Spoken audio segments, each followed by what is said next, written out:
say on air, though. Oh, okay. Good evening, everyone. In closed session, the governing board took action to approve settlement agreement number 2025-1118, and that is all we have to report out of closed session. And we are now going to start with the Pledge of Allegiance from PAC 512, Den 7. We have Nico Bruning, and then we also have the Den leader, Todd Bruning.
Thank you. Great job, guys. Okay, next we have approval of minutes from the November 12th, 2024 meeting. I'll move to approve. Do I have a second? I'll second. All those in favor? Aye. Aye. Motion passes. And next we have our superintendent's report. President Anderson, before I give my report, would you give the report out of closed session? I did already. Oh, I didn't hear you. I'm sorry. Oh, yeah, I did that first. Okay, great. Thanks. So we're all done. So, welcome everybody. It's nice to see you.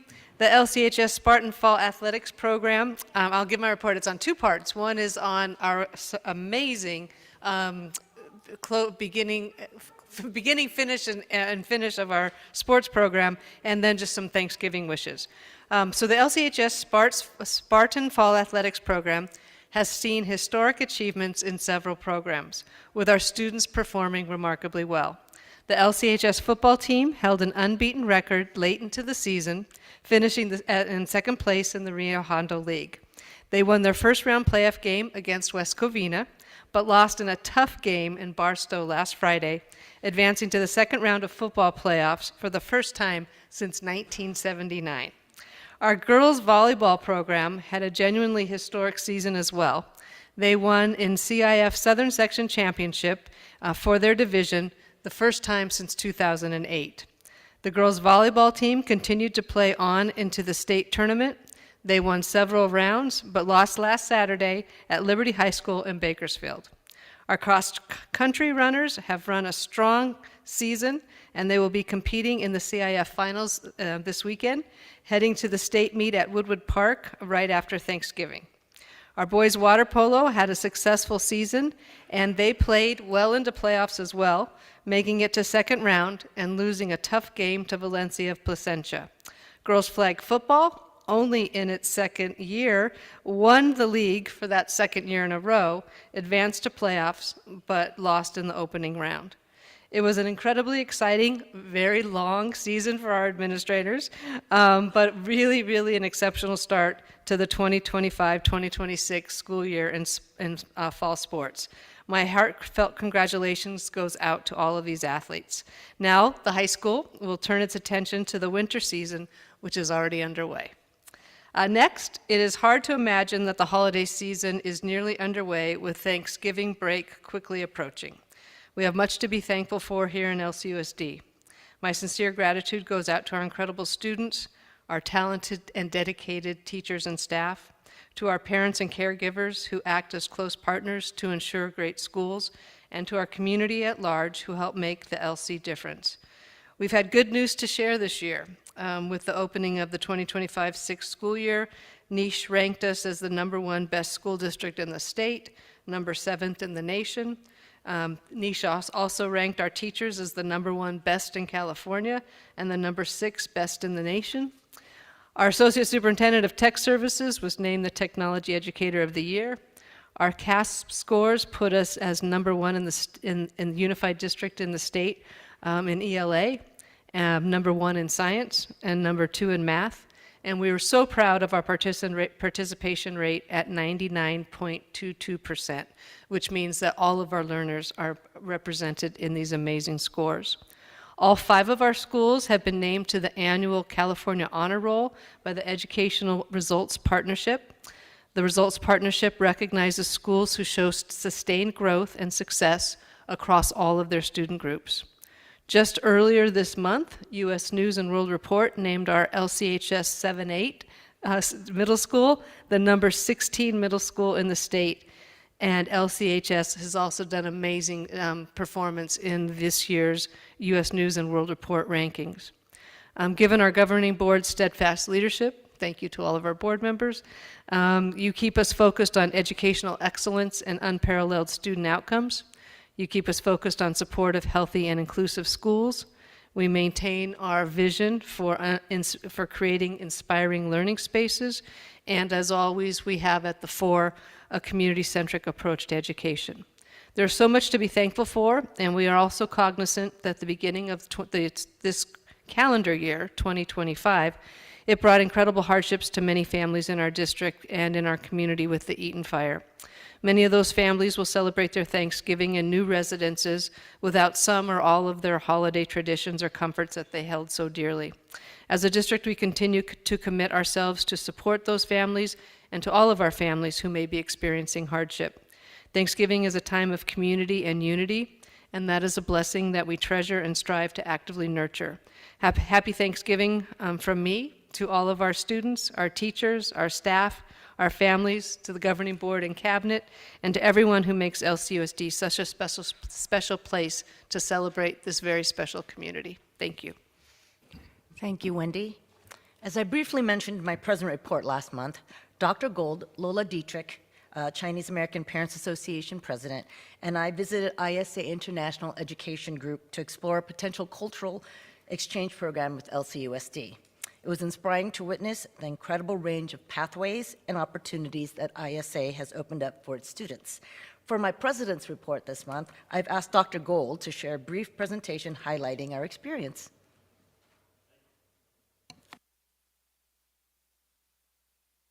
Right.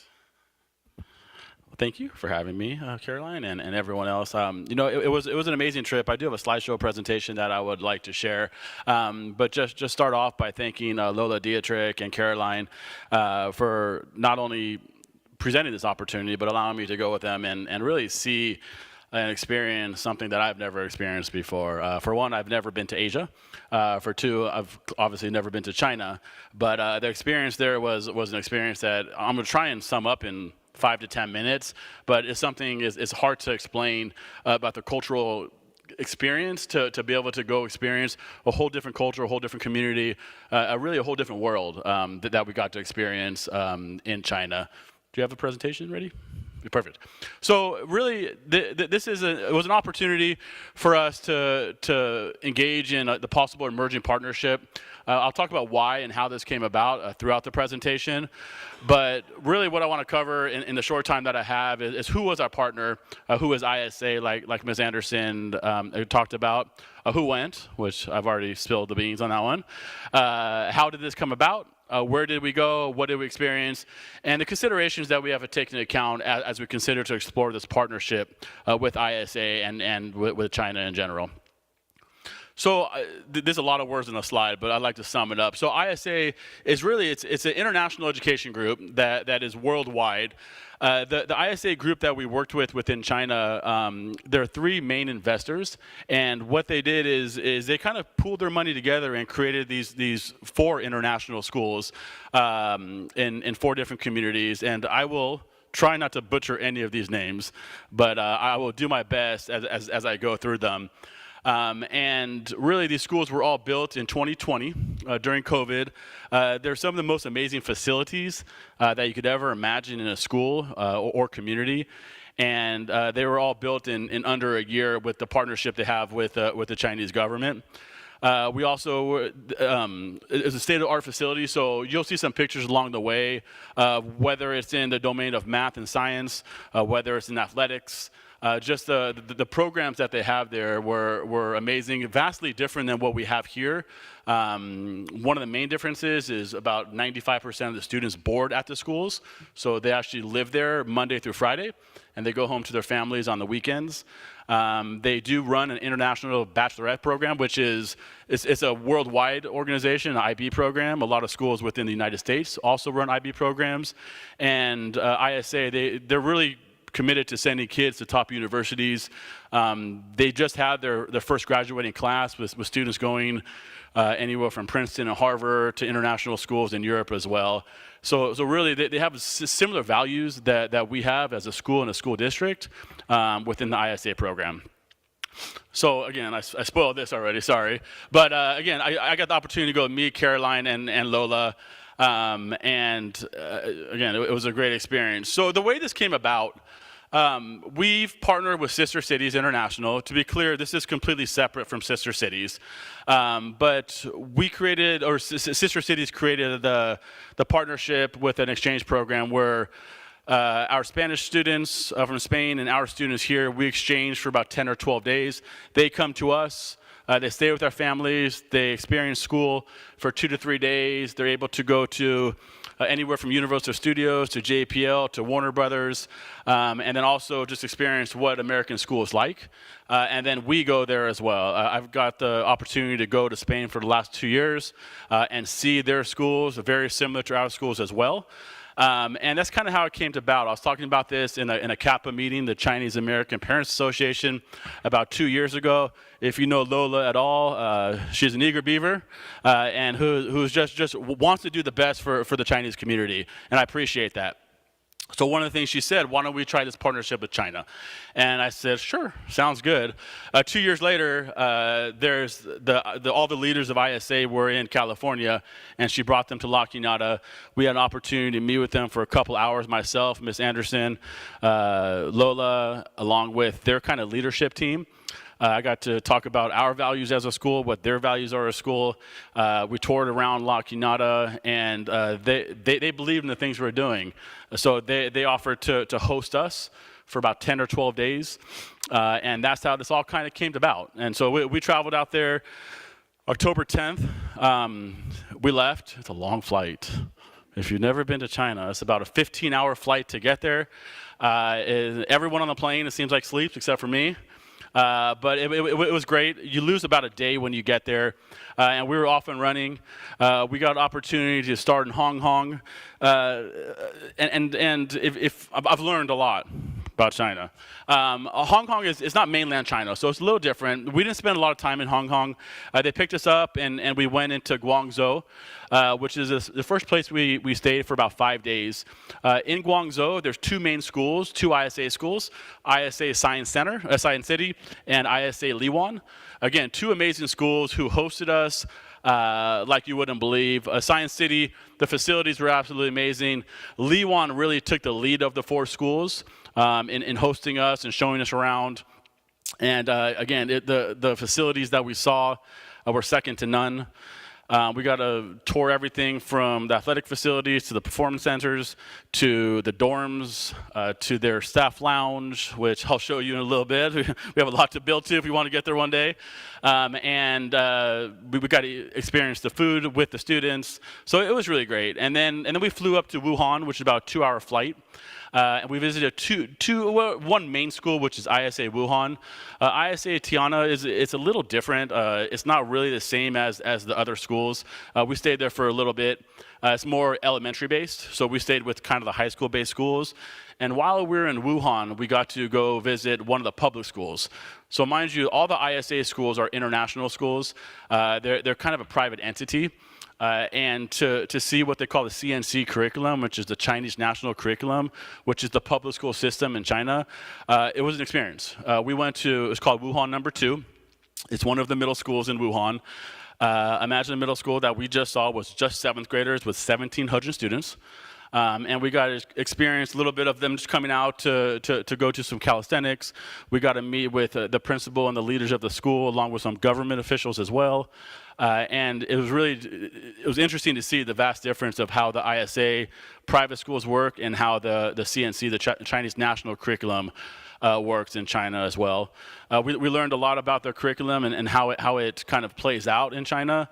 One of the main things in 9th grade, they take between 8th and 9th grade, they take a test. About 55% of the students pass that test. The other students go straight to vocational school, and those 55% are able to go on to high school. This talks to some of the pressures that you hear, I think, about Chinese students, and when they come to America, some of the reservations and I guess scaredness they have when they're trying to go through it. And those 55% are then divvied up into different levels of high school. So the top 10% will go to one of the schools. Wuhan number 2 is one of the top schools throughout Wuhan and kind of the area. So they had some of the top high school students in that school. We went to one other small international school, not affiliated with ISA. We toured it for a little bit just to see the difference even between the private schools in China. So if you're looking at these schools, again, mind you, these schools were built in less than a year. This ISA Science Center is almost backed up to a mountain. It's as beautiful as it looks, inside and out. Every bell and whistle you could ever imagine within the school. This is ISA Liwan. This is actually taken from, if you look to the right, that's actually a hotel. A hotel they built for parents who are visiting their kids. And we stayed in that hotel, me, Lola, and Miss Anderson, which got a view of the school for the three days we were there. Again, some amazing facilities. You see a couple tennis courts and small soccer fields up top, a full football field or soccer field down below, along with some of the facilities they have. And this is Wuhan as well. So this was, the last school we went to was the ISA in Wuhan. So, what do we see besides the school? So again, I think a lot of the stuff we were focused on was the academic portion and the school portion. But one of the things that we talked to our main contact who we've been working with is a nice man named William. And William is one of the leaders in their cabinet for ISA. And we said, well, we want to experience some of the things that our students would experience if we want to build this partnership. So some of the things we were able to go to was multiple cultural museums and really kind of just engaging in the cultural experience. You'll see some of those pictures in a little bit. I don't want to butcher names, but Haicheng Square was another place. It was a nice shopping center and area where we got to just experience some of the things going on. I can't say it, but Haizhong, the village visit, was probably one of the coolest things that we did. We got to go with about 30 students. If you've never seen dragon boat races, it's a big deal throughout China, and there's a dragon boat race season. And one of the winners of the whole area, it was in Liwan, and it's one of the smaller towns. And the main guy talked to us about what dragon boats are. He was the leader for the team that won the whole area. We had an opportunity to learn how to paddle the dragon boats. We went up and down the river with the paddle boats. We had little races with the paddle boats, with the dragon boats. And that was a highlight that our students would be able to experience if we go there in June. We went through tours of Guangzhou and Wuhan, obviously. We had some night river tours of Pearl River and Yangtze River. They have these light shows throughout the towns, which are beautiful. Canton Towers, you'll see a picture. We took the high-speed train from Wuhan down to Shenzhen, which is one of the biggest growing towns throughout China. It's very kind of on the cutting edge of technology. If you've never been on a train that goes 280 miles an hour, it's a pretty cool thing. And so we went from Wuhan down to Shenzhen in a matter of about 2 hours, and that was fun. And a lot of experience with food. Different than what I normally, if you know me, my palate isn't very experienced. So eating was a little bit of a challenge for me, but it was good to try new things for me.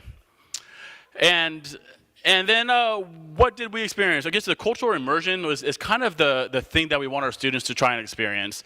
City tours, events, museums, history. We even got to crash a wedding. So we went through this wedding. If you've never been to a Chinese wedding, I want to say, over under about 1,200 people in the wedding. And we got to walk through it and see it. It was a pretty cool experience as we were going to our dinner. And we didn't try and crash it, but we did. Just to see the core academics, the STEAMs, the labs available to these students, gives us a lot of ideas of some things that we could bring back to our school.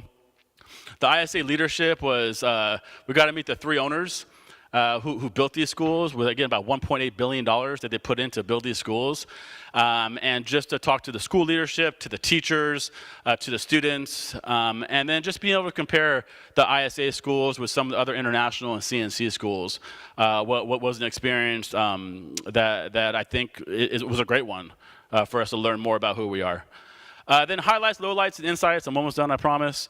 Some of the highlights, again, obviously the culture immersion and experiences that at least me and Caroline got to experience. Just as a reference, Lola is from Guangzhou, so she obviously knows the area pretty well. Without Lola, me and Caroline may have not got out of Hong Kong. So the language barrier was a tough one for sure. The language immersion, again, just the immersion of it, it's not a lot of English there. And I think learning how to navigate countries, learning how to navigate with an experienced person, what was one of the better experiences for me. And then it was just a true experience in the whole realm of linguistically, culturally, and academically. Some of the lowlights, if we were to partner with ISA, obviously a 15-hour flight is not ideal for anyone. And I mean, it sounds funny that I say it's 15 hours, but it's tough. It's tough to adjust. Once you get there, it was really hard to get into the time zone. It's hard to communicate with your families. There's literally like an hour and a half, 2-hour window to call your family. If our students would go to call their parents. And the timing for the visit, if we were to go there, what would the timing be? And just some insights, all of their students board. With our Spain kids, one of the things we do with our Spain kids or Spanish kids is we stay in their homes, they stay at our homes. If we went there, again, their students board at school, so we'd board with them. So we'd have to kind of follow some of the rules and regulations that they have. They have no cell phones allowed during the week, so we'd have to navigate that. And just different rules in a different system of government. And that's something that our students would learn to navigate as well. So we met with ISA on Friday for about an hour and a half, 2 hours. We came up with some great ideas that, in the future I will run through the board and through Wendy and the cabinet to find out what our next steps would be if we do pursue this partnership. And then just a bunch of pictures. That's me and Caroline and Lola. A lot of us, if you know Caroline, there's a lot of selfies going on, right? This is one of the museums that we visited. On the left, You didn't tell them about Shake Shack. You missed. Let me go back. That was what we call my last meal. When we got there, my first meal was Shake Shack. That was the last time I ate a meal that was hearty for me until I ate McDonald's on the last day. But it was great. This is us on the left, Canton Tower. That's one of the places that our students would visit. This is kind of during sunset at night. It's really beautiful. Then on the right, some traditional Chinese attire that we found these 7 ladies who were all dressed with some traditional attire. So me and my shorts and t-shirt, jumped in with Caroline to fit right in. Not my idea. That's me on the right, very excited to be at Science City. If you look in the middle on the bottom, it looks like a Starbucks. That is not a Starbucks. That is their staff lounge. They have a full-time barista who's making them drinks, coffees, teas, sodas, whatever they want, with muffins. It was pretty cool. On the left is the indoor pool. You do have to pay for the stuff, though. Did the parents have? Did the teachers have to? Yes. Okay, so it's not free. We have a soda machine, and then a new soda machine is a very nice one though, and. Free sodas in my office if you want. And then an indoor pool on the left, which is super cool. This is, we had some meals with some students while we were there. That's the picture on the left. This is in Liwan. And then on the bottom right, also in Liwan. Again, they presented me with this beautiful kind of, how would you explain it? Light up mural? Light up mural, which is in my office. Of their whole footprint. The top right are some shoes they made in their STEAM class. It's a 3D printer, and those shoes are wearable. They had some TV studios as well. This is us on our dragon boat on the left. That was super fun. Again, it doesn't look as fun in that picture, but it was really fun. We got to race up and down the river. That was a lot of fun. And then one last picture, I think, with the ISA Liwan people on the right. This is some wonderful food. It was very good. To be honest, the food was good. That thing on the right was my favorite. It was some beef. It was awesome. But again, the experience was great, and the people were so accommodating and so sweet to us. It was all kind of lazy Susan style for all of our meals, so just a lot of things to try. So I got to try some things that I haven't tried before, including hot tea, which I've never drinking. And then that's the last picture, just kind of summing up our whole experience. Just on the bottom right was Liwan. That was Wuhan #2. That was a public school with one of the owners. There's one of the owners in all those pictures. On the top one, right in the middle, the lady in the middle is one of the owners. On the left, the second one from the right is one of the owners. And on the bottom one, the second one from the left is one of the owners. So they were super nice to us. They really trust their staff and trust their teachers to build a culture of care, a culture of belonging, and academic prowess. So it was really a great experience. I'm willing to take any questions. Sorry I went a little long. Anything I missed, Caroline? Any questions, anyone? Aside from Dr. Gold really did not eat the whole time. I don't have a question, but it reminds me of something I thought about years ago when I first started teaching. I had the pleasure and the privilege of traveling a lot when I was young, before I even went to college. And that enhanced my ability as a teacher to really teach my subject matter, which was history. And I've always thought, no, I know we don't have extra money to throw around, but I would love it if someday we could really get serious about providing sort of opportunities for our staff, for our teacher, to experience more of the world that they haven't experienced. And your experience is perfect example of the world opening opportunity. I would love it if we had the extra money for that. Yeah, for I mean, to be everybody. honest, a lot of these programs that we've explored are willing to pay for teachers to go explore. Our Spain trip, Melanie Sos went with me last year, and she got to experience the immersion in the classroom. If we went to China, I'm sure we could figure a way to book in a teacher or two to go as well. It's hard on families. And I think I'm sorry, this is very exciting for me. I think the other really great part about the traveling for the staff and for teachers is that it makes connections with the kids. The kids are super proud of the ones who are, more new to the country, or parents who are fairly new to the country. There's just this connection you get to when you're students. There's such a sense of pride. And when you say you've been somewhere where their people are from, and it really is special, it opens up a whole new world for the students, for the staff. I love it. For me personally, I've had a lot of our Chinese American parents come up to me and just talk to me about my experience before I went and after I went, telling me what I should look for, experience.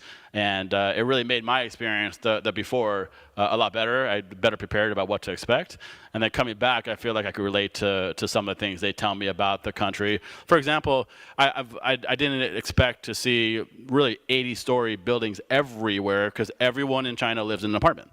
There are pretty much I didn't see a single family home in 4 different cities in 10 days, right? Because everyone lives in an apartment, because it's such a small condensed area with 1.4 billion people, compared to America, which is 330 million, which is hard to put in perspective, which I've always heard, but I never put it together until you're there and you see on the streets thousands of mopeds everywhere, and the way they navigate the streets, and all of those things that you can't experience unless you're there. All right. Thank you, Dr. Yeah, Gold. sorry, it's long. Next, we have our Associate Superintendent of Human Resources, Dr. Craddock.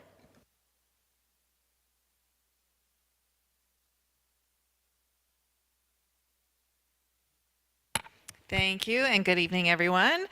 So, in my role as the Associate Superintendent of Human Resources, each month at our governing board meetings, we get to honor at least one of our classified staff members and one of our certificated staff members that go above and beyond their role to make a difference in the lives of students in our community. And so tonight, thanks to Dr. Gold for his presentation on his China trip with Ms. Anderson and Ms. Dietrich, we are also wanting to honor some of our 7-8 staff members. So the two staff members that we have selected for this month are Samantha Wright and Lonnie Turner. So I'm going to invite Samantha Wright to come on up, and I'm going to say a few words about her, and then Dr. Gold will chime in as well. So Sam Wright, come on up. Congratulations. So Samantha Wright is one of our highly respected math educators and instructional leaders on campus. She has served at La Cañada 7-8 since 2013, and she brings to our campus a deep foundation in both mathematics and educational practice. Before joining La Cañada, she worked as a math coach supporting middle school teachers in the Santa Monica Malibu Unified School District, and she holds both a bachelor's and a master's degree from the University of Montana. Sam refers to herself as a proud math enthusiast, and she brings an authentic joy into her classroom each day. Her students learn far more from her than just the content. She nurtures them in the habits of mind of being true mathematicians. Samantha is known among her colleagues in both the math department and in the small school program for her thoughtful collaboration, her steady professionalism, and her ability to elevate instructional conversations. Her impact is felt widely and deeply across the school, and she is truly an everyday hero for us. And I'd like to invite Dr. Gold to say a few words. Of less prepared remarks, but Sam, if you don't know Sam is one of the most amazing educators I have ever seen in my whole life. She brings just a joy to math, which is hard to do sometimes. Not all people love math, sorry Sam, but when you walk into her classroom, it's not just a math class, it's really a math environment. One of the things that she always says is they walk in as math students, they walk out mathematicians, and they truly do. And just when she's in her classroom, it's just the environment is so positive. It doesn't feel like you're doing math. It feels like you're having fun, and while they're doing that, they're learning. So I appreciate Sam so much for all she does, not only inside the classroom, but also how she advocates for things outside the classroom, whether it's the locks, whether it's cleaning their campus, whether it's the recycling club that she started. She does so much inside and outside the classroom, so we're very appreciative of everything Sam does, and we thank her husband for being here tonight as well.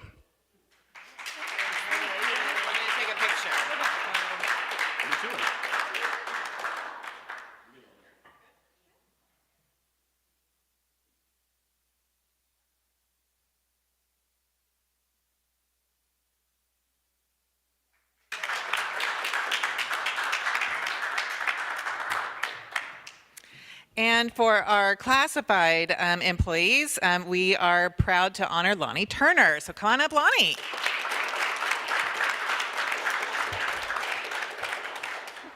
So Lonnie Turner joined our district in 2016, and she has spent many impactful years at the elementary level before she decided to make a change and join the 7 through 12 staff. And so they were definitely the beneficiaries of Lonnie's talent. Her transition back to the secondary campus has been seamless, and her contributions have been both notable and deeply appreciated. She has an exceptional ability to read students, their needs, as well as their needs quickly, and respond with empathy, patience, and kindness. She relates easily and naturally to all students, creating a sense of safety and trust that allows them to thrive. Her proactive approach ensures that when a need arises, however large or small, Lonnie is right there to support students, offering them and contributing to their positive school environment. Her partnership with Mrs. Applegate and her consistent nurturing presence across campus have made a strong and positive impact on students and staff alike. And on a personal note, I was able to work with Lonnie at PCY for several years, and she has always been one of those star employees that I have just been feel a joy to know. So I appreciate all that you do, and Jarrett wants to say a few words about you as well. So we love Lonnie. Just for the record, she started at the middle school and then left and then saw where it was grass, came back. Just kidding. No, but Lonnie is again an amazing human being. She is so kind and compassionate with our students. She works with some of our higher need students in various opportunities. But the way she does is with care, compassion, and just love. And when you see her working with students, it doesn't feel forced. It doesn't feel like she doesn't want to be there. It just feels genuine. And I think students feed off that. I think that's why we've seen so much success in multiple programs in 7-8, because people like Lonnie and just bringing the spirit. She's also a volunteer. Last year, she came to DC with us. So she's willing to go above and beyond just her duty as a paraprofessional. And we thank her for all she does. We thank her family for being here as well. And we loved Lonnie.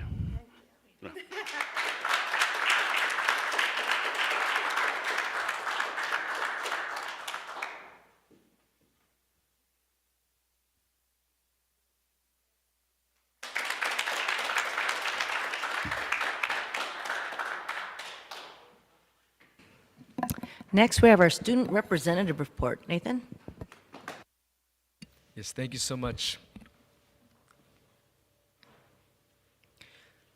Happy holidays. These are my site updates for November 2025. And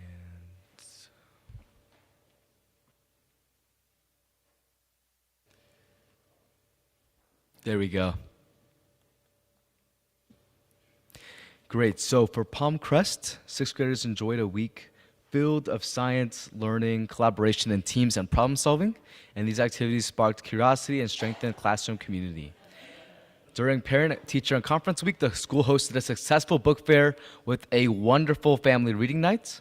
October ended with a fun Halloween celebration featuring creative costumes from students and staff, and the day was joyful and full of smiles and school spirit. The Beyond the Reef family dance was held on Friday night with a giant balloon octopus displayed in the NPR. Special thanks to the PTA for organizing an amazing evening for students and families. Lakanat Elementary School had a haunt fundraiser on October 25. They had great weather, creative costumes, delicious food, and a fun event thanks to the PTA. The week of October 27th was the 6th grade Pali mountain trip.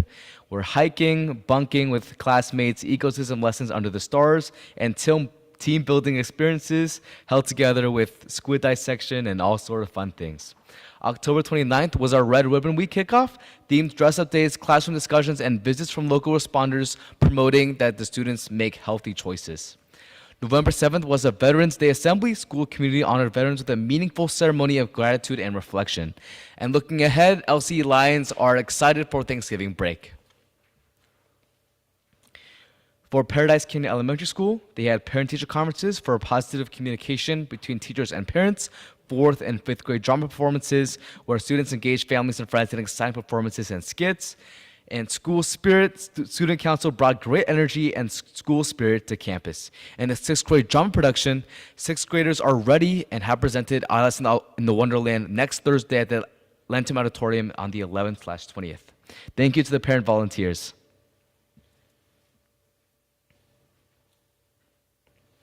For the Lakanat High School 7-8, they had a Washington, D.C. trip of 2027, parent meeting held for current 7th graders, and over 100 parents attended.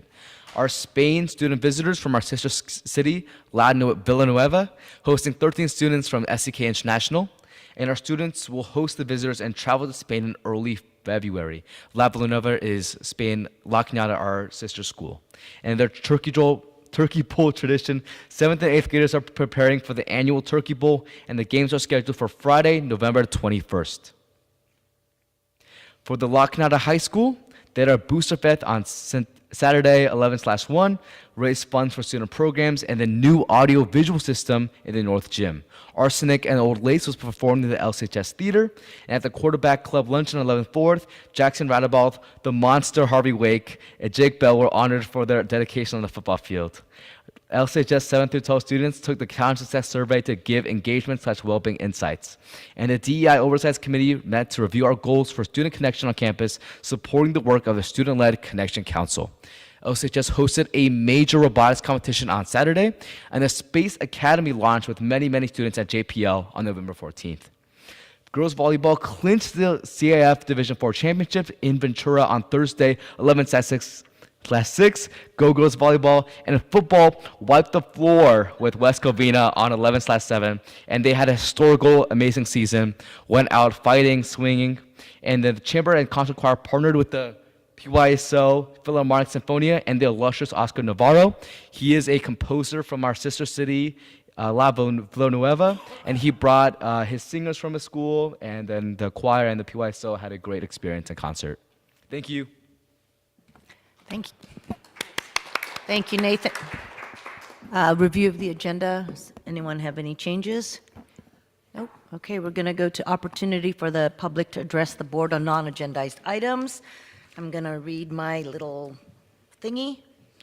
Now is the beginning of the public's opportunity to address the board first on non-agendized items and then later on agendized items. To facilitate our goal of community involvement and input, we have two methods of public comment. The first is the traditional method of appearing in person, adding your name to the list, and delivering your comments at the appropriate time on our agenda. The second is to submit written comments electronically via the agenda webpage. Comments submitted electronically will be read, reviewed, and considered by the board, but as noted on the agenda, online public comments will not be read aloud during the meeting. The comments submitted electronically are visible to all members of the public via the district's agenda webpage. We do have two asks. First, as a school district, we highly value the privacy and safety of our students, so we ask that you not identify or name them. Second, please keep your comments to 3 minutes or less to allow other community members to speak. We hope that our public comments model for our students civil discourse, respectful inquiry, engaged listening, open consideration of multiple perspectives. During our non-agendized items, the Brown Act prohibits the board from responding to or discussing your comments beyond a brief clarification, question, or request to agendize an issue for a future meeting. During an agendized item, we are allowed to discuss the issue, and we hope to continue the tradition of respectful dialogue so often found in our board meetings. We ask our audience and speakers to treat one another with dignity, compassion, and respect. We do have one public comment for non-agendized. Carl Geller.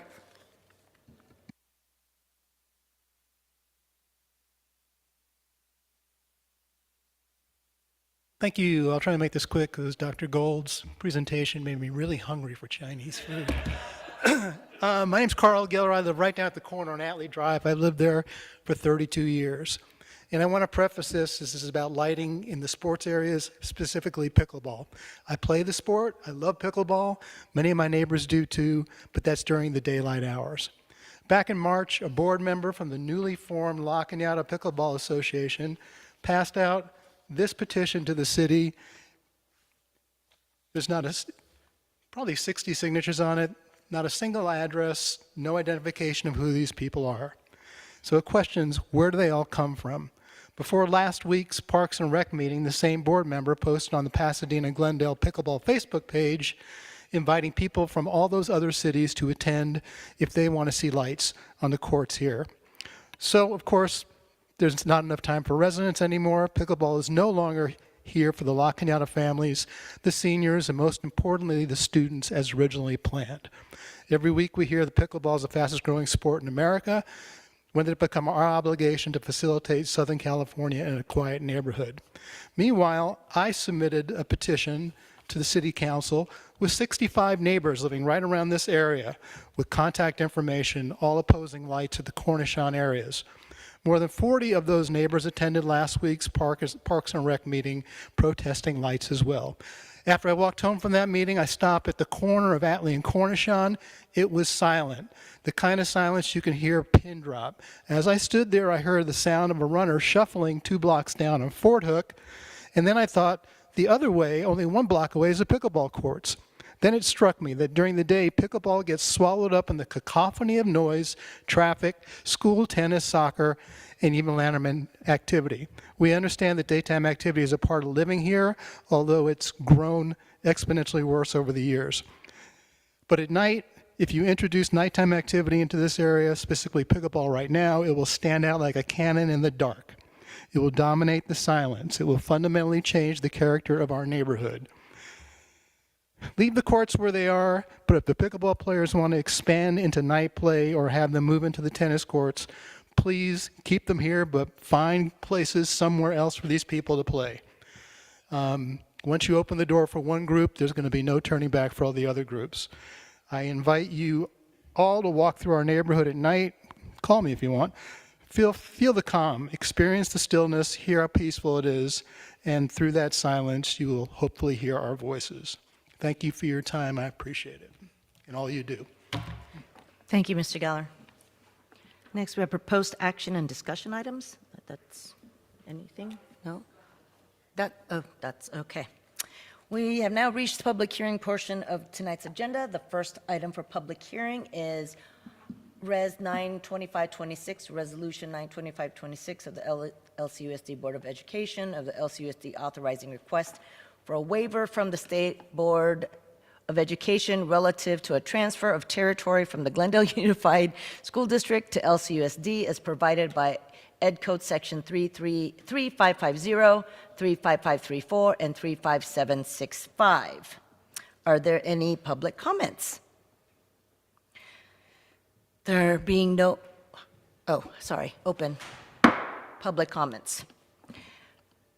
There being no comments, I will now close the public hearing for 11A.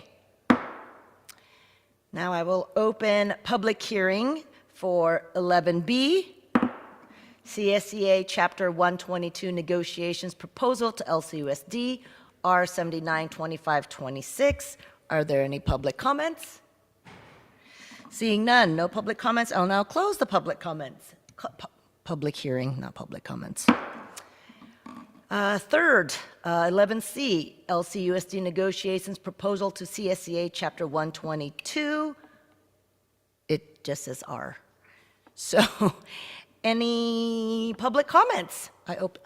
Open. Any public comments? No, there are no public comments. I will now close the public hearing. And that is all of the public hearings we have for this evening.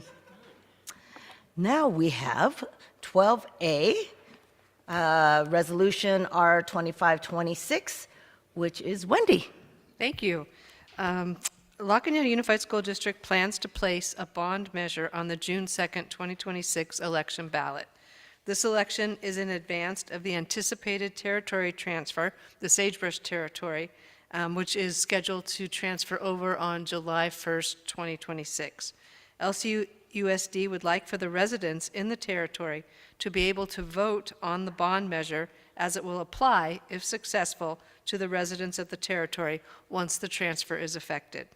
The attached resolution requests a waiver from the State Board of Education to transfer the territory under Measure X, effective July 1, 2025, which was the earliest date by which the territory could be transferred, or such other date as may be approved by the State Board of Education, to allow the district to conduct a potential Proposition 39 bond election in June 2026 within the boundaries of the Sagebrush territory.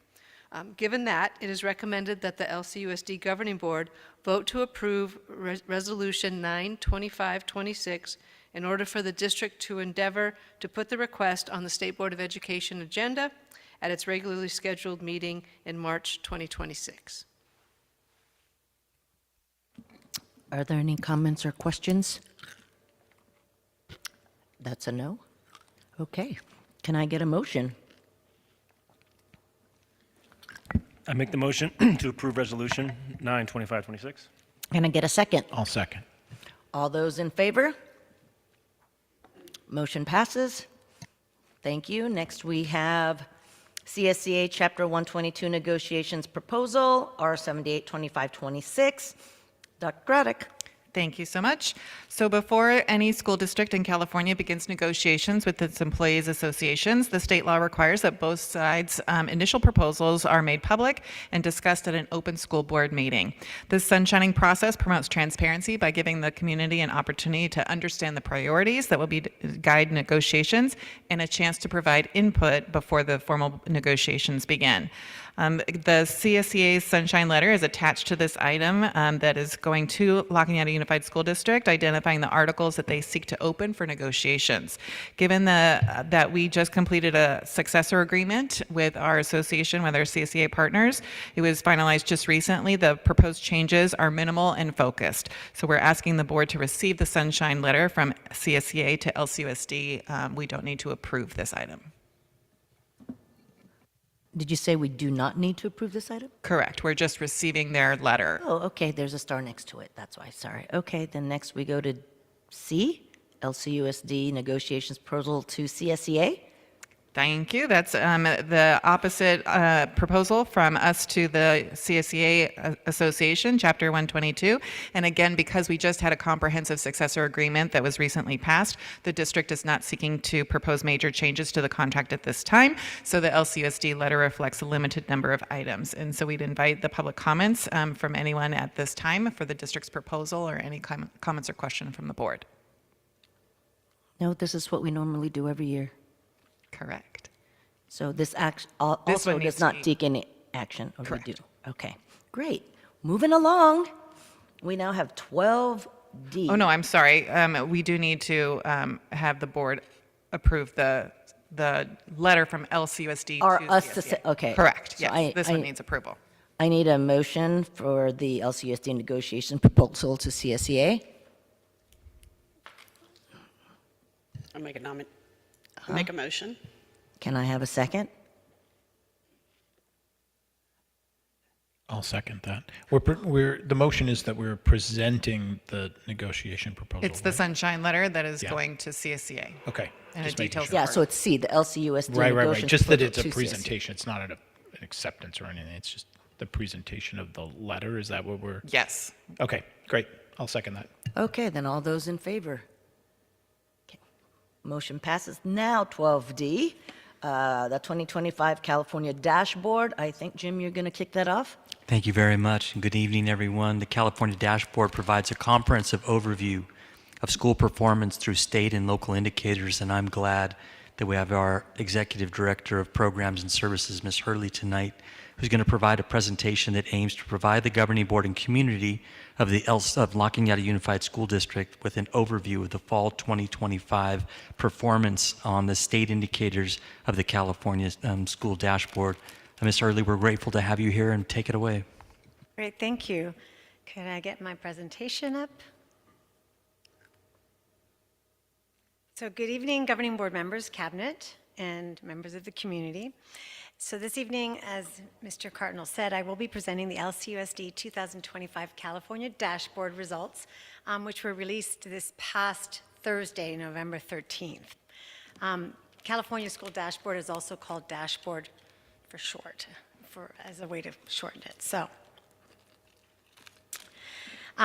like I said, the dashboard is an online tool. I'm going to give you a little bit of information before we dive into the details, but it's an online tool that displays the performance of individual districts, schools, individual schools, and student groups as on a set of state and local measures.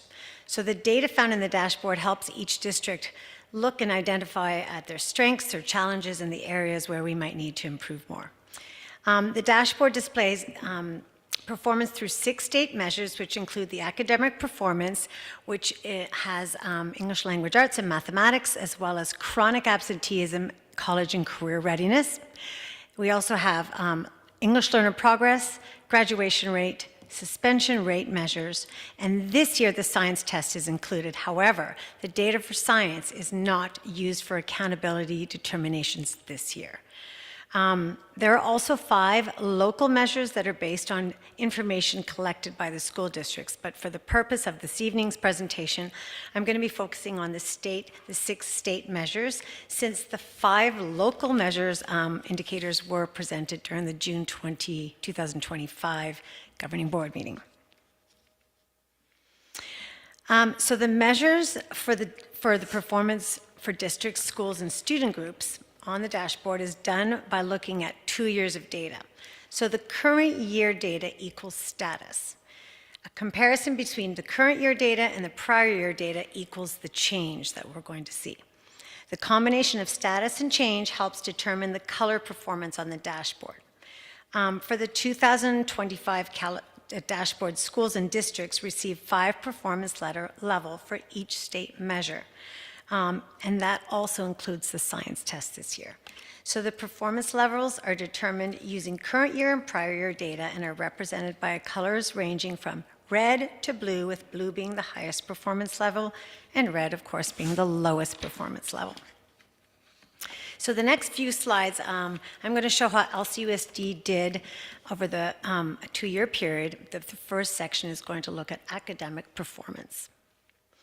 So there are 4 categories. I didn't include science. We'll talk about that after the 4 categories. But there are 4 categories of data that fall under the academic performance. We have our CASP data for English Language Arts, our CASP data for math, our English learner progress, and our college and career readiness. So as you can see, overall, LCUSD is doing quite well.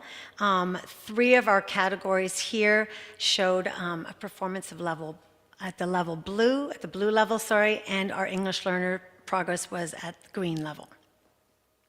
So let's look a little bit closer at the details. So in English language arts and mathematics, basically what we do is we calculate by looking at the distance from standard, so DFS, and our participation rate. So the data includes both of those. So distance from standard is basically the distance between the student's score on the CASP assessment and the lowest possible scale score for level 3 or proficient. So we have 4 levels. So if you look at the bottom level of proficient level, we're looking at that distance from the lowest level. So the scale scores range by content area and by grade level. So in English language arts, LCUSD students scored on average 103.6 points above that lowest standard score. This was an increase of 3.8 points over the previous year, and there were 5 subgroups with a performance level of blue and 3 at the green level, and no subgroups fell in the other colors. So we did quite well. We showed some growth, which is, when we're this high, we want to continue to see as much growth as possible. So well done to us. In math, we scored 90.5 points above standard. And again, there were 5 subgroups in the blue performance level and 3 subgroups at the green level, with no subgroups falling in the other 3 colors. So again, it shows that we maintained, but really we did have a little bit of a bump up. But they call that maintained. So our English learner progress indicator, which is based on how English learners did on the English Language Proficiency Assessment for California, or LPAC for short, shows that 77.1% of our English learners made progress last year. During the 2023-24 school year, we had 62 English learners who took the LPAC. Last year, during the 24-25 school years, we had 48. So 62 the prior year, 48 English learners who took the LPAC. So this means that 14 of our English learners exited the program at the end of the 23-24 school year. So although we see a decline in progress, the performance trend in this subgroup tends to ebb and flow each year. We see an increase, we see a decrease, depending on students exiting the program. So, as you can see, this is a 3-year snapshot, and I could have shown you 22, but we see the increases and the decreases. So we're continuing to work on that, but we'll talk a little bit about what we're doing about that later. In the college and career indicator, LCUSD scored at the blue level overall with 92.5% of our students at the prepared level. So since this indicator is tied to our high school students only, there are only 5 significant subgroups in LCUSD, with all 5 subgroups at the blue performance level. And again, no subgroups fell in the other levels. So we saw again an increase. What is this tied to? What is the metric? So this indicator is basically, it's designed to encourage high schools to provide all students with a rigorous, broad course of study. So it includes advanced placement exam scores, it includes A through G completion rates, it includes our career technical education pathways, it includes our college credit courses such as dual enrollment, and it includes our Smarter Balance for 11th grade, English and math, so the CASP test for 11th grade students, and the State Seal of Biliteracy. So it's a combination of all of these factors put into a formula.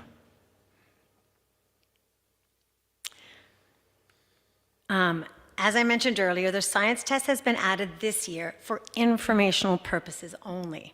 So again, the data is not used for accountability determinations.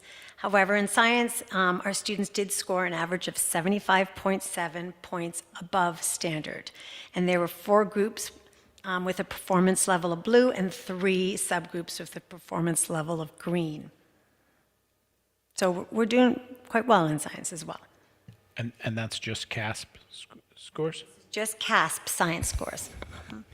Is there a reason why they're doing the slow introduction? I mean, the science test, they've been taking this for some time, right? Right, but it wasn't on the dashboard last year. It was purple. So they're not, it's just informational right now. Next year, it'll be full-fledged. Okay, so when we look at all of our academic area, some of the key takeaways from our academic performance indicators are as follows. So as I mentioned, we did have 3 indicators in the academic performance area that placed at the highest performance level, with the exception of our English learner indicator. In English language arts, we did see an increase in 6 of our 8 significant subgroups. Of special note, students with disabilities did increase by 13 points. They are now 11.8 points above standard. And our Hispanic group did increase by 12.1 points. Our Asian, 2 or more races, socioeconomically disadvantaged, and white also had increases. And the 2 subgroups that did show some decline were our English learners and our Filipino, but again, Filipino dropped by 3.4. We're still at 104.1 above standard, so there was a slight dip. And our English learners, again, did dip. In the area of mathematics, 4 of our 8 subgroups did show improvements over the prior year, while 2 subgroups did show a slight decline. So Filipinos did decline by 10.9 points, and our English learners declined by 3. Additionally, 2 subgroups did maintain their scores. Our socially economically disadvantaged students maintained their scores, as did our white subgroup. And again, as I mentioned earlier, 77.1% of our English learners did made progress, which was a decrease of 8.4% over the previous year. So in looking at next steps, after analyzing the data for LCUSD, some of the next steps for our area of academic performance are going to include continuing our responsive teaching plans, which include frequent assessments, progress monitoring, and ongoing data analysis and targeted interventions with our teachers, our principals, our counselors. Our assessments include such things as our DIBELS reading inventory, our focused interim assessment blocks, as well as chapter and unit assessments, common assessments, and again, we're continually monitoring our students, our subgroups along the way, and coming up with plans, intervention plans, student study team meetings, all of those types of things to make sure our students are successful. At the elementary levels, reading intervention teachers offer targeted instruction to students in grades K through 3. This happens during early bird time, late bird, during the school day, and at LCHS, our teachers continue to offer office hours to provide additional small group support in subject content areas. Similarly, for specific subgroups of students, some of the ways we plan to support these students are going to include continuing to use frequent reading assessment probes to monitor progress and provide individualized supports. We're going to continue to utilize the Step Up to Writing program that Jim is leading and to support, in order to support and strengthen the writing needs of our English language arts program. And again, at LCHS, we're going to continue to encourage our students to come to office hours. With regards to our English learners, like I said, we tend to ebb and flow in this area depending on the reclassification. As soon as a student gets a level 4 on the LPAC, we can look at the remaining criteria to see if they are able to exit the program. But we're going to continue to keep our practices in place. We have the English language development teachers who continue to provide one-on-one and small group instructional support to assist our English learners. They work on listening, speaking, reading, and writing, and they support what's happening in the classroom. Additionally, our ELD teachers continue to collaborate closely with our general education as well as our special education teachers. We do have some English learners who are also in the special education program, so we're working closely with their case carriers to make sure that they're getting the support they need with acquiring the English language. And our staff continues to monitor the progress of our English learners to ensure that their needs are being met. And teachers, including ELD teachers, continue to participate in professional development when available. And that's pretty much it. I don't know if there are any questions, or we keep going. Keep going. Okay. Now we're going to talk a little bit about our academic engagement, and this includes chronic absenteeism and graduation rate. So let's talk a little bit about chronic absenteeism. So a student is considered chronically absent if they are absent from school for 10% or more of the instructional days that they are enrolled to attend. So this means of the 180 days of instruction we have in our school district, if a student misses 2 days per month, they are considered chronically absent. So, and this includes excused and unexcused. So if you're out sick, this is going to affect your attendance. So during the 2024-25 school year, LCUSD did have 4% of our students. So we went from 3.9 to 4% of our students chronically absent. Now, it shows that we maintained, we look at it and we're like, okay, fine, not bad, but we did go from blue to green, and we did see some drops in some of our subgroups, some increases, I should say, because this one is the opposite. So our chronic absenteeism did go up. So we did have 3 subgroups fall in the green performance level. We had 1 in the yellow and 4 that fell in the orange. We did not have any in the red, and we didn't have any in the blue. So again, we saw some dips. In looking at our data, because we monitor it closely, we did anticipate some dips because we saw our data last year, but we can talk a little bit about next steps once we get to that slide. But this chronic absenteeism was probably, not the best of all of our dashboard data, because we really did quite well on all the other areas. Let's look at graduation rate. Overall, our graduation rate increased by 0.3, keeping us in the blue performance level. And again, since this indicator relates only to graduating students, LCUSD has 5 significant subgroups for this indicator that has a color. So we saw great growth in this area with all 5 subgroups in the blue performance level, and again, none of them falling in the others. So it was nice to see that one go from orange all the way up to blue. So we're making some good progress there. Some of the key takeaways. So this year, again, as I said, 4% of our K-8 students. So it's important to note that chronic absenteeism is only TK through 8, actually. TK is included with kindergarten in the dashboard. 9-12 is not included in the dashboard. That's on the data quest. So we only have K-8 chronic absenteeism. So we did, again, compared to last year, we increased by 0.1%. Of the 8 significant subgroups that we have, 5 showed an increase in chronic absenteeism, which ranged from increases of 0.8% to 2.4%. With regards to graduation rate at LCUSD, the rate was maintained at 98.3%. During the 2024-25 school year, we had a small number of students who chose to continue to a 5th year of study at the high school. And additionally, we did have a small number of students who were graduating with a special education certificate of completion, which unfortunately is not counted in the graduation rate indicator. I know this isn't the design of the dashboard, but if you were looking at 4% of K through 8 students, do you have that broken down then further for K through 6 and 7 and 8? Is that, like, the dashboard doesn't break down any further than K through 8, but do we do that? We do that.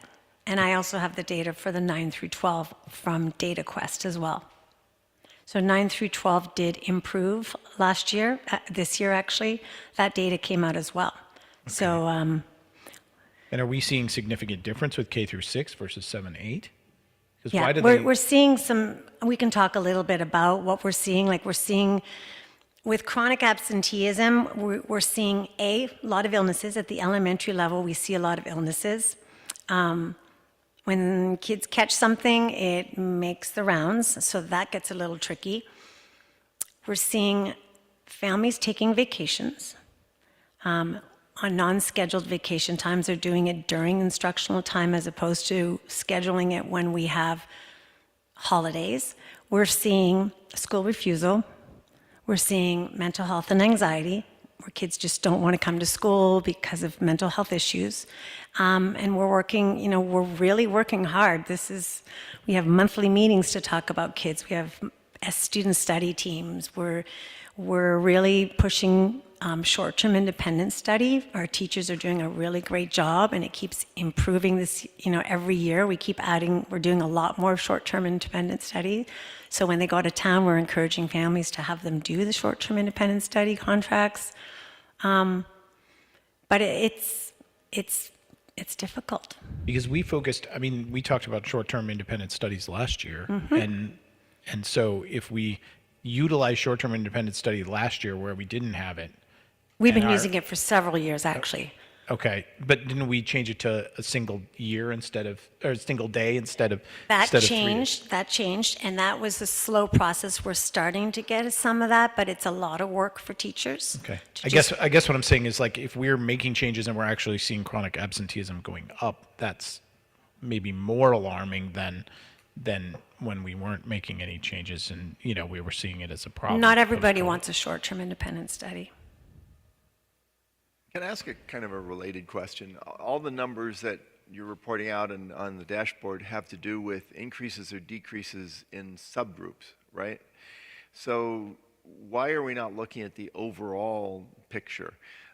Because it's entirely possible that there could be increases in a very large subgroup, but a decrease in a very small subgroup. So what we do is we look at it as a whole, but then we look at subgroups. Another thing to keep in mind with La Cañada is we have subgroups that have a very small N size. So that N size, you have one student who's chronically absent, and maybe you have 15 students in that subgroup. That bumps you up really high. So we're really watching that as well, but that gets a little tricky.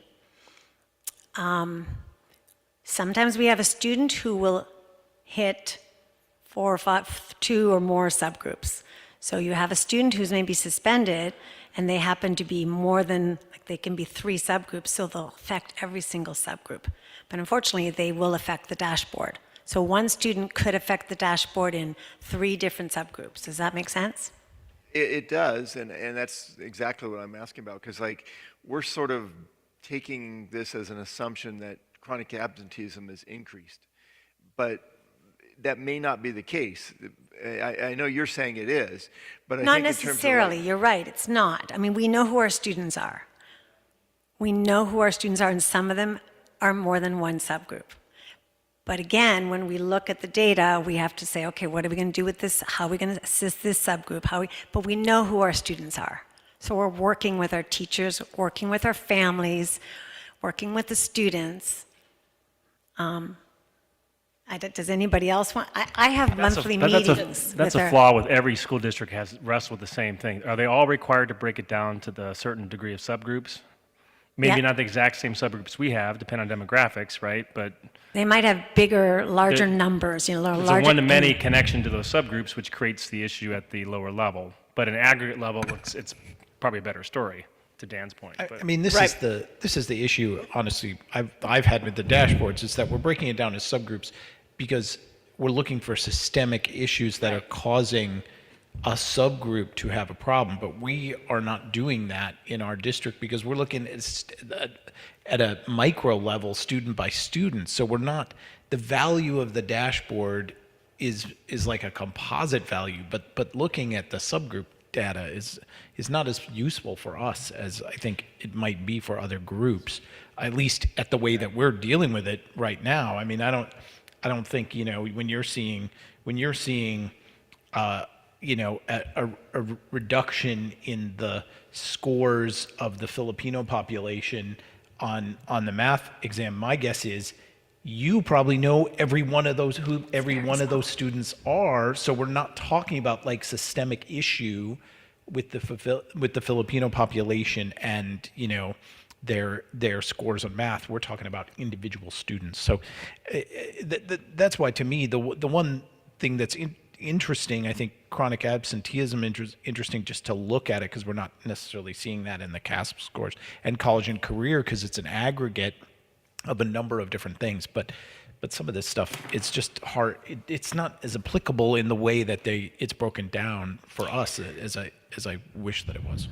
It's not, but again, when we sit down, when I see one student who hits 3 subgroups and they've been ill with an illness, what are you going to do? They've been out for 5 days, and this is the beginning of the year. But again, we work really hard. We remind our teachers, remember to make sure your students are washing their hands. Remember, those habits, but we still monitor. Another thing that, just to give kudos to Karen and the principals, when you have subgroups that are so small, it does allow you to really target where the problem is. And so we may see, because of the concerted effort that's being put forward to really address individual student needs, that we'll see gains next year because we're able to affect the individual, because we've drilled down so minutely into the information.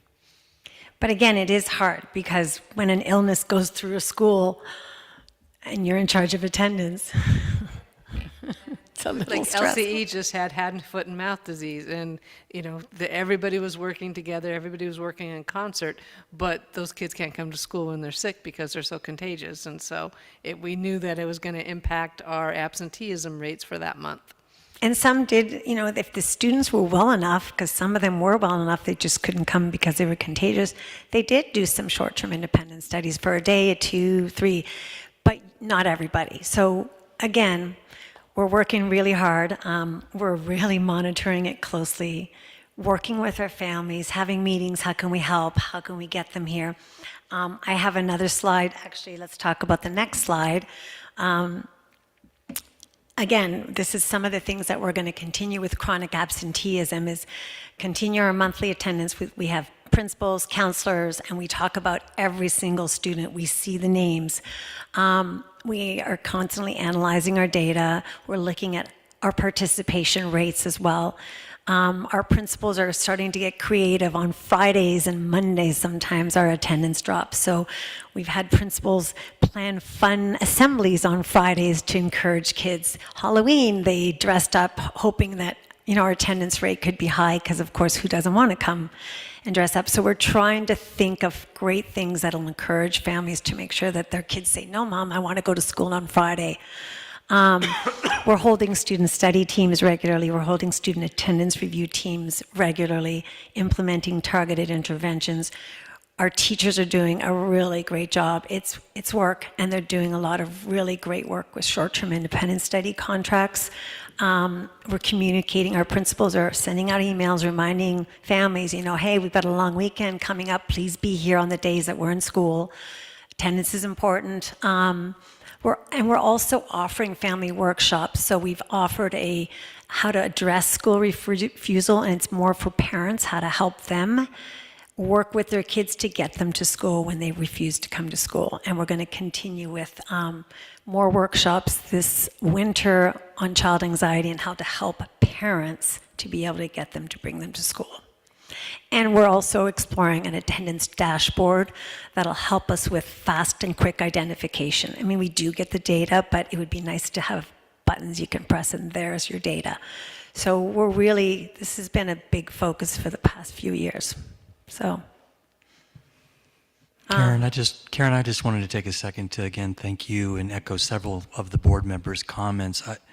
I sit before you reflecting on 5 years of integrated work that you've been at the center of, and to each of the board members' comments, both tonight and in other meetings, what's been so transformative after the pandemics, we were eagerly curious about the learning loss that our students faced.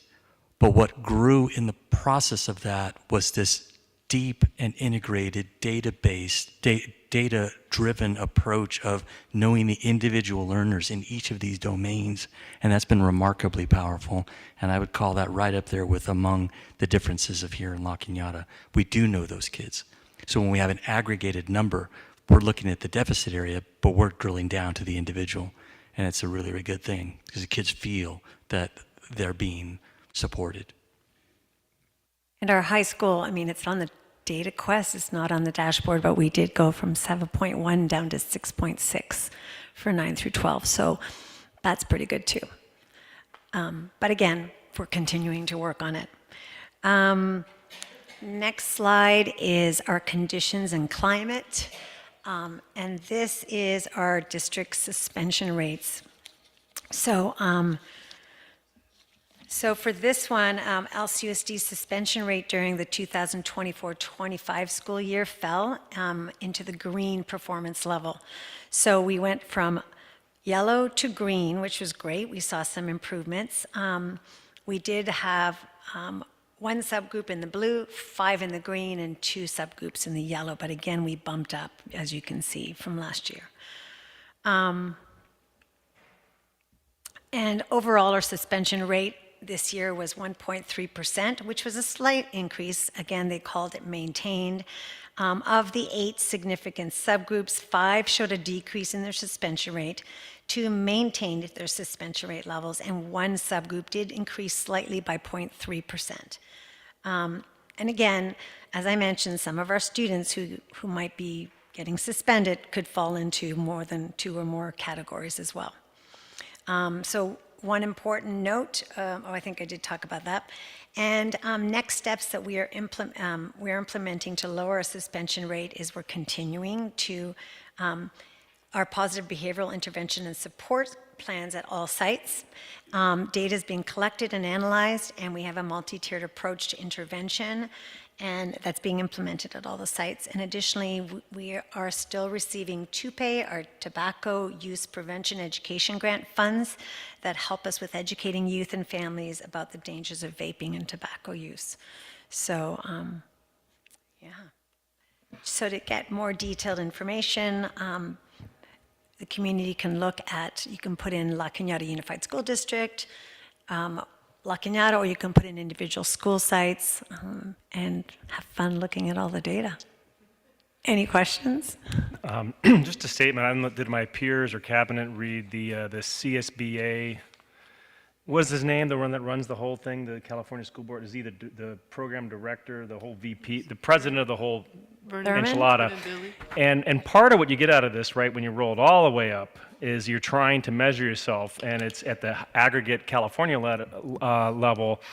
It's clear we're behind in some fronts, right, some areas. And so it was a call out by that team to say, look, legislature and governor's office, we need to be doing better. And that starts with the funding levels and really, so hopefully some good comes out of a dashboard that shows longitudinal proof that, you know, we need to be doing better and we need to fund our schools properly, and that has to, that's the only way it's going to cascade down if we do it from the top. So anyways, it was really interesting that he rattled the saber a little bit with leadership in the state, and let's see what comes out of that. But I was pleased to see the CSBA doing something about the results.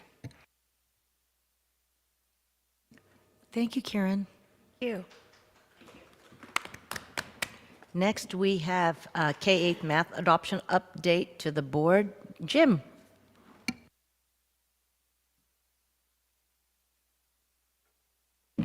Good evening, everyone, and thank you very much for this opportunity to commit or to share an update on our LCUSD K-8 math adoption update. I'm going to wait for my slides just to come up. I'm here really for the purpose of providing an update to the governing board, and through our governing board and the YouTube and all of the recording that's happening, for our community to be aware of how we're proceeding with the opportunity to adopt new high quality instructional materials for grades K-8 and the subject of mathematics. The agenda that I'd like to follow tonight is to provide a broad overview, share a little bit about the committee work for our LCUSD Math Adoption Committee, share details about a math priority survey that we're working very, very hard on, and then wrap up with the strategies and details about how we're engaging community members, parents, and caregivers. First of all, we're lucky enough to have 22 outstanding educators from all of our schools, all 5 schools in our district that have formed the LCUSD Math Adoption Committee. Their names are broken down. You can see from Palm Crest, Paradise Canyon, LCE, and then we have 7, 8, and 9, 12 representatives because we view, although we're really focused on the adoption of high quality K-8 instructional materials, as you'll hear me say in a moment, K-5 high quality instructional materials, we want to make sure that we're also tightening our K-12 math implementation. We're following, in essence, a 5-phase approach to this adoption process, and I would place us right now in really trying to get clear on the vision and our plan. Tonight's presentation is really in phase 1. The movement, when we know our needs, particularly with the data that we get back from our math priority survey, will have us move into phase 2. That information hopefully will take place by the end of this year, where we'll be knowing the materials we'd like to pilot next academic year. That'll be in phase 3, and then we'll proceed across next academic year, ultimately to make a recommendation at the close of the 26-27 school year to the LCUSD Governing Board about the teachers' vote to select new K-5 instructional materials. Broad timelines. The next 2 slides are pretty much identical with a little bit of different details. So if I could just make sure that everyone is clear that in the 25-26 school year, we're adopting we desire to adopt no instructional materials for the subject of mathematics. We're, in essence, trying to define our math priorities. Next year, based upon us defining the math priorities and then winnowing down the curriculum that we'd like to pilot next year, we'll be able to pilot 2 curriculum. And again, the importance is to focus in on that we're really going to decide to look at K-5. That is the curriculum that is headed by the textbook or focused around everyday math. And the LCUSD Math Adoption Committee has made a recommendation to keep math in focus in grades 6, 7, and 8 because of how effective that's been. And for those that kind of know a little bit about that curriculum, that's rooted in the principles of Singapore math. So, sorry to stop your flow. So, are you saying we'll pilot 2 math curricula in K through 5? That's correct. Okay. Yep. And then make a recommendation at the close of the 26-27 school year to the LCUSD Governing Board. Hopefully that's aligned with parent, caregiver, community input. Teachers will know that, the board will know that, everyone will be, kind of understanding exactly how we got there. This year is really going to be focused on identifying our math priorities. This next slide really clarifies, clarifies what that really means. Defining the math priorities for this year is really about issuing the stakeholder survey that is being written, or we're partnering with Hanover Research to do. I'll talk about that just in a moment. We're going to explore the possibility of adopting a focused math adoption a math screener, progress monitoring tool, and intervention program. I like to just pause for a second, and I know that it's difficult to speak on parallel tracks sometimes, but we've seen remarkable power in the adoption of DIBELS in elementary school for the English Language Arts program. That dynamic indicators of basic English fluency, that acronym of DIBELS, breaking it down in really, really small chunks so you can identify where a learner is, where that learner is in deficit, and then you can bring just-in-time, immediate intervention and support to fix that one thing and improve learning for a student. That's what we're looking for on the math side.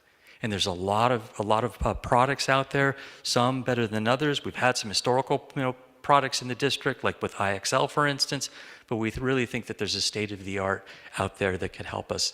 Remember, we are also looking for the opportunity not only to have that math screener and progress monitoring tool, but once we identify a possible area of deficit in a student, we want to have something that also has an integrated intervention program. So our team is really going to be looking at that.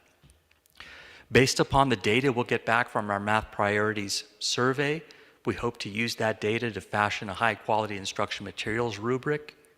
We plan to winnow down the curricula that we'll look at so that we can then jump into the 26-27 school year with an idea of piloting 2 curricula, 1 in each trimester, providing plenty of opportunities for parents and caregivers to see those works that we're looking at.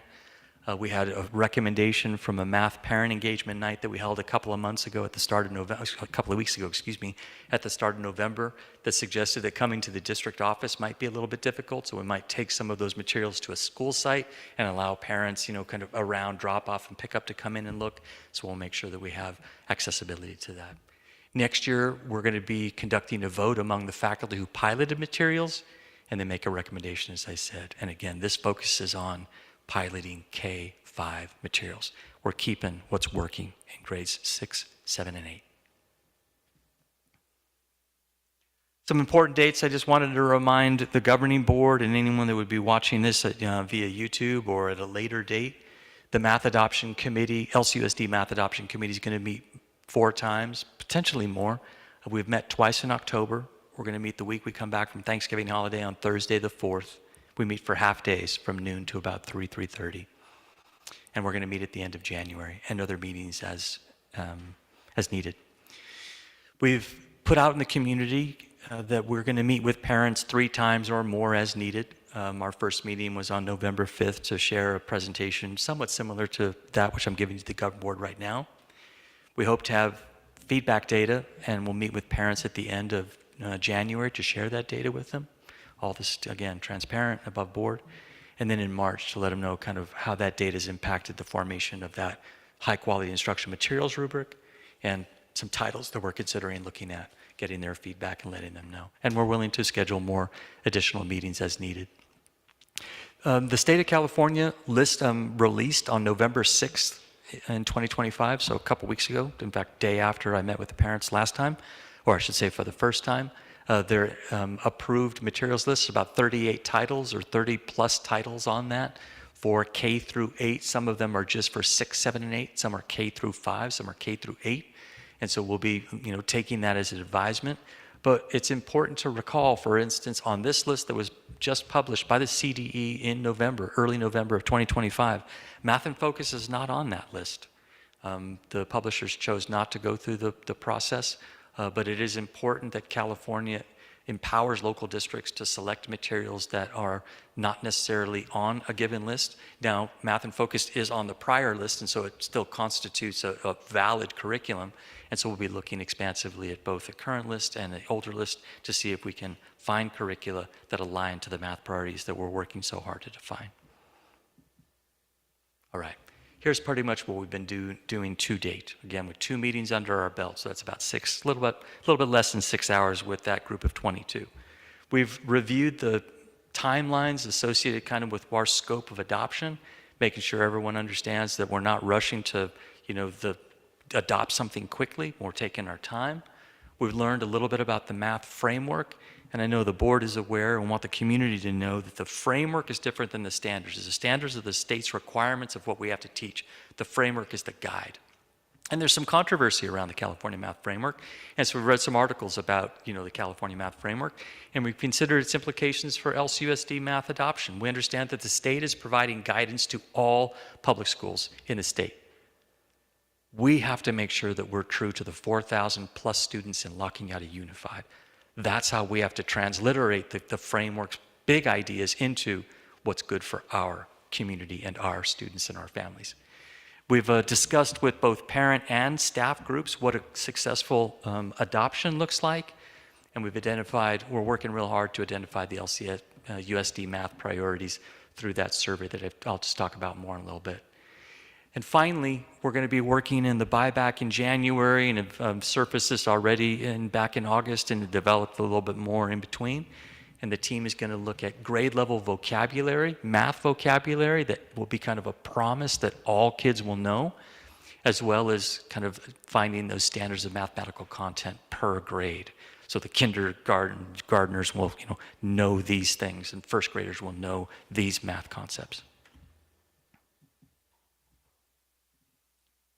As part of the work that we've done, again, this is a draft. I have to emphasize the draft aspect of this. we're writing a vision statement so we can, share this with the community, share this with the board. And so this is the second version. And our team is also working with the Los Angeles County Office of Education to get some guidance, and they provided a model draft statement that we modified initially. Our community gave feedback for it, and this is my attempt at it. On December 4th, our LCUSD group of 22 will take a look at this and see how it goes. But I hope that you'll kind of sense that this is going to be a different kind of approach than what the state, for instance, would have us do, if we were a much, much larger district. And the vision statement goes as follows. In LCUSD schools, we aspire to create a mathematics program where every student is empowered to achieve excellence, think critically, and solve problems with confidence and creativity. We emphasize a balanced math educational experience where conceptual understanding, procedural fluency, strong adaptive reasoning, and a positive math disposition combine to challenge our students to grow in their math abilities with confidence. Through a balance of explicit direct instruction and activities and projects that allow students to apply their learning to real-world problems, we can inspire our students to explore math concepts with confidence and curiosity. We'll see what the team says about that. A couple of big ideas is this idea of we want to make sure that what we're doing is really, really sound for our kids and our families, and that we're going to be looking to actively develop that acquisitional foundation that promotes math fluency, automaticity, and confidence. And from that strong foundation, kids can then explore conceptual understanding. And we really feel that this is going to be a great, great approach. Jim. What is a positive math disposition? Yeah, thank you very much. Really grateful for that. I think we probably all, if not experienced, but certainly know students who say and can say early in their educational careers, I'm just not good at math. Math's not for me, and I don't understand it. And we want from the teacher's attitudes and all the excitement as it regards the instruction of math to produce in kids a confidence that they can build a toolkit of problem solving.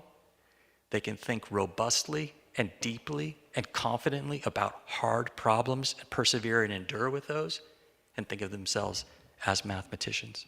Exactly. So that was what I was going to say, was drawing from what Mrs. Wright's quote, it really struck me that, I don't know how you frame it, moving, and maybe it's an aspirational part of this, is moving from doing math to feeling a degree of being a mathematician. That little pivot is a nice little way to maybe embed some of that here. But yeah, and then to try and draw a through line to the data comment that I made when Karen was sharing about the dashboard.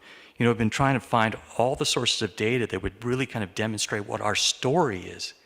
And you have over half of the students to matriculate from 6th into 7th grade going into advanced math classes by 1 or more year. But the other group, when you look at them and you're looking at the grade distribution, that's something to pay attention to. And one wonders if we could do the things that we've been talking about around direct explicit instruction, filling math holes, having them be encouraged about math learning, if that could be a difference maker in the experience of students. So that disposition is the attitude about learning math and thinking themselves as mathematicians.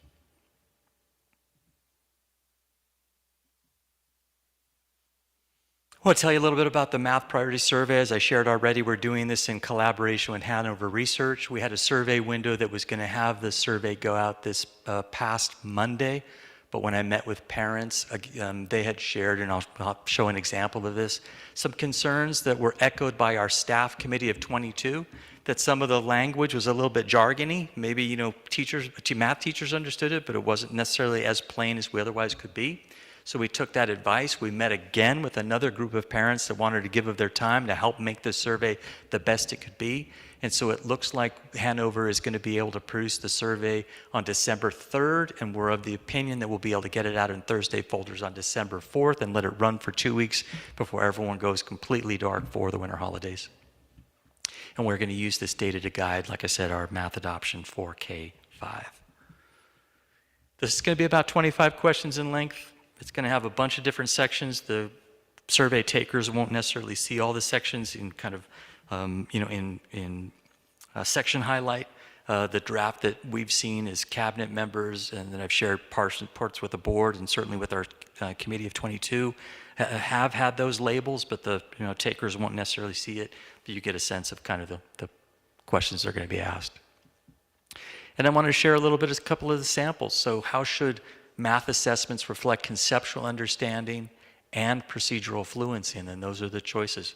And our committee of 22 actually recommended that, and Hanover accepted it immediately, that we add a choice that says defer to the teaching staff to decide. Because sometimes parents would just wish to give that power to the teachers. And so others who wish to have strong opinions, they very much have those choices.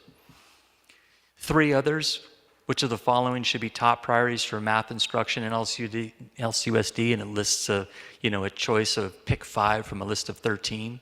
The next question follows up with the following should be prioritized for support. Which of the following should be prioritized for supporting effective math instruction in LCUSD? And that's a list of 14 choices. And I just wanted to read for the board's awareness and for the public's awareness what some of those choices would be. So this is on the question, which of the following should be prioritized for supporting effective math instruction in LCUSD? And some of the choices include hands-on activity materials or manipulatives, homework, practice, and review sets, interactive whiteboards, physical textbooks, online simulations, paper and pencil review activities, performance tasks or project-based assessments, student workbooks and practice journals, vocabulary supports and glossaries. So those are the kind of things that folks are going to be able to have a chance to select from.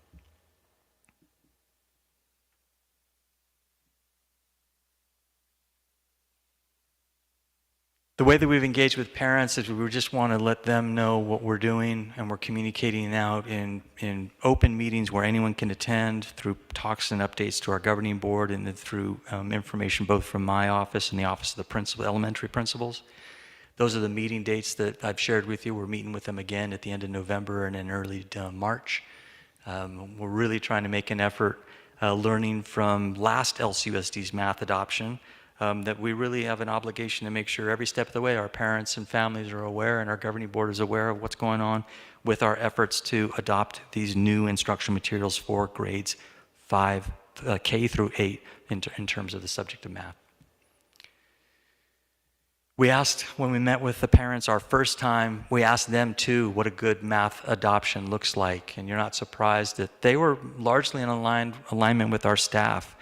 A lot of folks asked for a balance of both procedural confidence and rigor and then conceptual understanding. They wanted kids to be excited about math and have a good, they didn't use the word disposition, but an excitement and a positive attitude about math. They shared that they wanted to sure hope that this was going to be transparent and different than the last time, and working really hard to do it.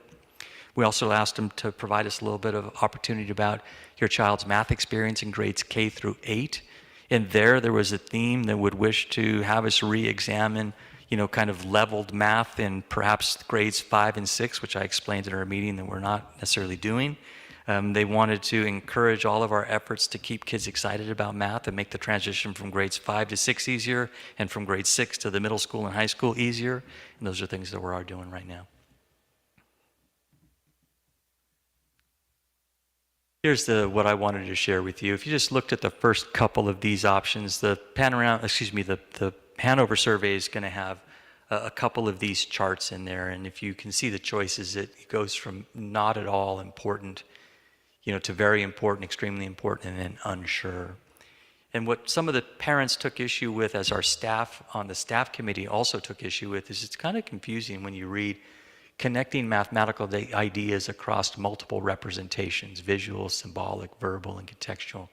I thought that could be misunderstood a couple of different ways. And while we originally thought that maybe if they were unsure, that'd be okay, you really wanted people to know what they were answering about so they could, let their voices be heard and prioritize those out.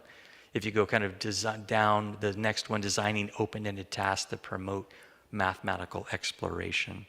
So what we did is we, worked together, met with parents, met with staff, and offered the following, that when we transliterate the kind of original on the left, the Hanover idea, with what we kind of are going to land with, that connecting mathematical ideas across multiple representations, because something much more concrete around, a student is using 2 blocks and then seeing pictures of 2 blocks and then ultimately sees 1 + 1 = 2.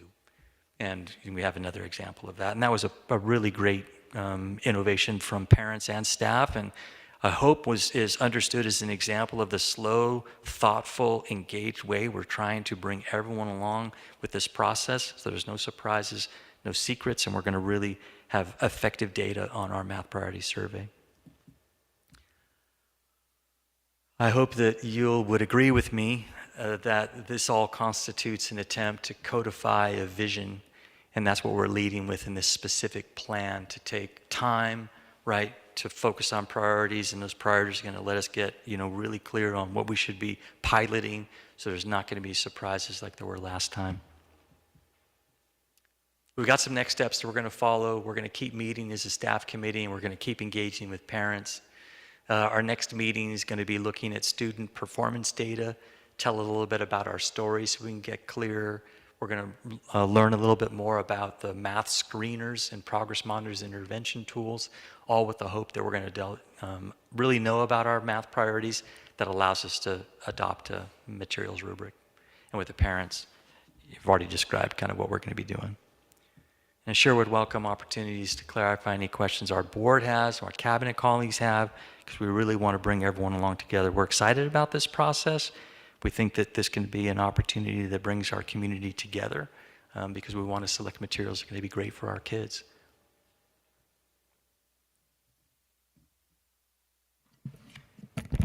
Looks great. Congratulations. Keep up the good work. Thank you. Jim, I want to thank you for all your efforts in this. It is important, and in the years I've been on the board, the best, most well-attended meetings we've had have all been about math, textbooks and way to teach it and all that stuff. And so there's a very high level of interest in our community. Maybe it's because, proximity to JPL, a lot of, science families, but it is very important to our community and to our schools and a lot of our identity of our school. So the time and effort you're putting into doing it right is very much appreciated. Thank you. Thank you. Thank you, Jim. We are now at the consent agenda. Can I get a motion? Motion to approve consent. Do I have a second? Second. All those in favor? Motion passes. Let us start with Josh. Okay. Well, I'm just going to do a very quick thank you. Thanksgiving time, of course, we think about everybody we're thankful for, and I'm always thankful for everybody here, board members, cabinet members, of course, and particularly Nairi, who is always there to support us for our, everything that we need. So thank you so much, and have a great Thanksgiving. Octavia. I would like to say thank you to Locking Out a Unified, because I have my oldest guy who's basically done with college already. He will be graduating in May, but he'll be finishing in December, and he gets to extend just one more semester because he can. I'm thrilled for him to have that. And he started here in first grade, and it was quite a journey for him. And he's a special guy, and I am super excited for him. And the other fun bit of news is that I got to take him to my alma mater, Alabama, for the LSU-Alabama football game last weekend. Was it last weekend? Goodness, I don't know. And it was absolutely hysterical. We had the best time, and he, about 10 minutes while we were on campus, says, "Why didn't I go here?" But he had an amazing education here in La Cañada. I am incredibly thankful, and he is killing it, and I mean that in the nicest sense of the word. And thank you to everybody who has shepherded Henry along the way. Oh, yay. I want to thank Mark and Christian back there for being our tech guys this evening. Thank you very much. And happy Thanksgiving. Joe? We mentioned all the success in athletics. I just wanted to put a shout out for all the unsung heroes in athletics, assistant coaches, staff, parents, everybody that helps mobilize and enable those great experiences for our kids. And have a great Thanksgiving, everybody. Dan?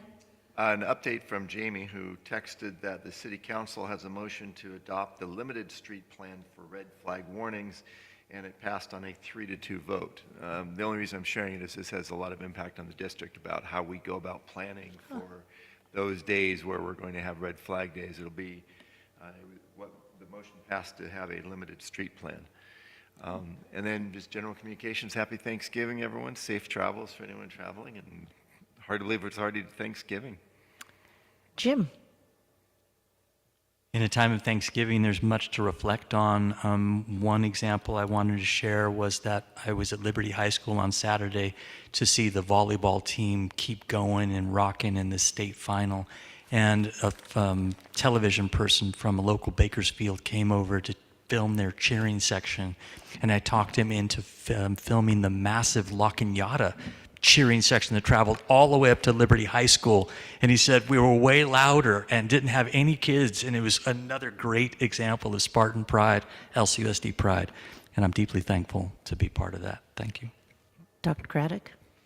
I was going to thank our labor partners as we enter a negotiation season. I am incredibly blessed to have great partners, both for our teachers and our classified staff, and being able to engage in collaborative, thoughtful, out-of-the-box thinking with them is really an asset that I know many of my colleagues across the San Gabriel Valley wish they had, and so I'm just grateful that I have wonderful partners, and I appreciate all the members on our teams, both the association side as well as my district teams, and I'm just grateful. Thank you.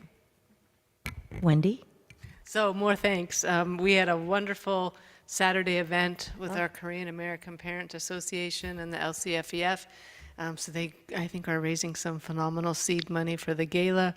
Thank you to our labor partners for approving the resolution that will take to the State Board of Education along with the board's approval and our PTA council's approval. Booster Fest was phenomenal, and that was great. We had an LGBTQ LCFEF gathering, which was awesome. So just for all the groups that come together to make our district so special, and all the family volunteerism and support, we couldn't do it without all of you. Thank you to our teachers and staff. They're truly incredible. Thank you, board, for your just,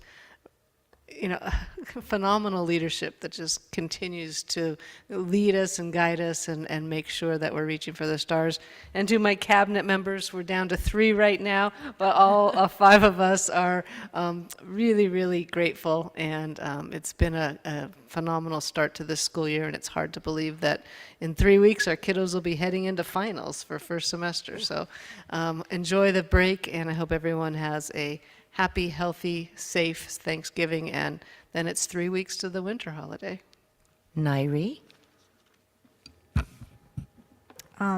Just a general happy Thanksgiving to everyone, and so grateful for this district, and in particular to Superintendent Sinet. Thank you for everything. Okay, with that, we are done.